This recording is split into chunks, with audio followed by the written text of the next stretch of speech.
Hi mommies, welcome back to my pregnancy series. Congratulations, week 20 of your pregnancy has started. आप अपनी pregnancy के mid term पे पहुंच चुके हैं, which is a very exciting phase.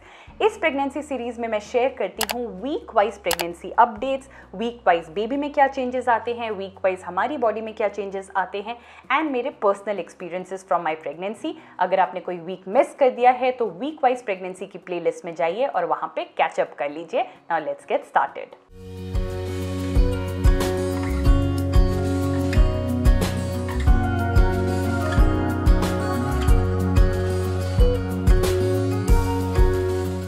तो आपके बेबी का साइज हो गया है अब एक स्वीट पोटैटो यानी एक शकरकंदी के जितना. बेबी का वेट इस टाइम पे होता है अराउंड 10 आउंस और बेबी की हाइट हो गई है 6.6 इंचेस. वाइल बेबी अभी भी बहुत छोटा है और बहुत ज़्यादा वेट नहीं है बेबी का, बट आप अपनी बेली पे काफ़ी वेट फील कर रहे हो. आपको ऐसा लग रहा है कि आप ऑलरेडी वेट कैरी कर रहे हो और आपका बम्प अब बिल्कुल क्लियरली दिख रहा है. In fact this is the time जब आपको लिटरली लोग रोक के भी पूछ सकते हैं दैट आर यू प्रेग्नेंट और are you expecting. So get ready to answer those lovely questions that may just come your way. इस वीक से आपको बहुत ज़्यादा अलर्ट होने की ज़रूरत है और बहुत ध्यान देने की ज़रूरत है about how you carry your self, because अब उस लिटिल बेबी को चाहिए बहुत ज़्यादा अटेंशन. तो आप जैसे वॉक करते हो, जैसे बैठते हो, जैसे खड़े होते हो और जैसे सोते हो, इनका आपको बहुत ध्यान रखने की ज़रूरत है. आपको बहुत तेज़ वॉक नहीं करना है, आपको एकदम झटके से नहीं बैठना है, झटके से नहीं उठना है. और सोने के लिए भी आपको लेफ्ट और राइट साइड की स्लीपिंग पोजीशंस को प्रेफर करना है. आपको अपने पेट पे बिल्कुल नहीं सोना है और बैक पे भी कोशिश करना है कि आप ना सोएं.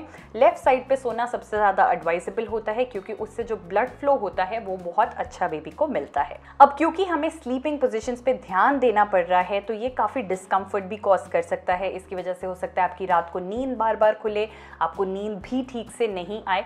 जैसे पर्सनली स्पीकिंग मुझे काफ़ी डिस्कम्फर्ट हुआ था बिकॉज मुझे बैक पे सोने की आदत है. तो कई बार मैं भूल जाती थी और मैं एकदम से झटके से उठती थी और मैं अपनी बैक पे ही सो रही होती थी. तो थोड़ी देर के लिए सोना ठीक है, but it is better to get back to left side और राइट साइड. और आप यहाँ पे पिलोज का यूज़ कर सकते हो. आई नो मार्केट में स्लीप पिलोज भी अवेलेबल होते हैं. मैंने कबीर के टाइम पे लिया भी था, but I didn't find it to be very successful. So अपनी सेकंड प्रेगनेंसी में मैंने ऐसा कुछ नहीं किया. जो मेरे घर के पिलोज हैं मैं वही यूज़ करती हूँ. लेग्स के बीच में रख लेती हूँ और नीज को फोल्ड करके सोती हूँ. So that is how I sleep, but my sleep is definitely disturbed. आप में से काफ़ी लोग इस टाइम पे बेबी के किक्स को क्लियरली फील कर सकते हो और स्पेशली जब आप कुछ भी खाते हो उसके बाद जब आप लाई डाउन करते हो तो आप फील करोगे कि आपका बेबी किक कर रहा है, मूव कर रहा है. And it is also a good time to start counting the number of fetal movements. ये भी एक बहुत अच्छा तरीका होता है टू नो कि अंदर बेबी ठीक है, उसको कोई डिस्ट्रेस तो नहीं है. बहुत कम और बहुत ज़्यादा मूवमेंट, ये दोनों ही वेरिएशंस आपको अपने डॉक्टर को इन्फॉर्म करनी होती हैं. अगर थोड़ी बहुत मूवमेंट्स आ रही हैं देन इट्स एब्सोल्युटली फाइन.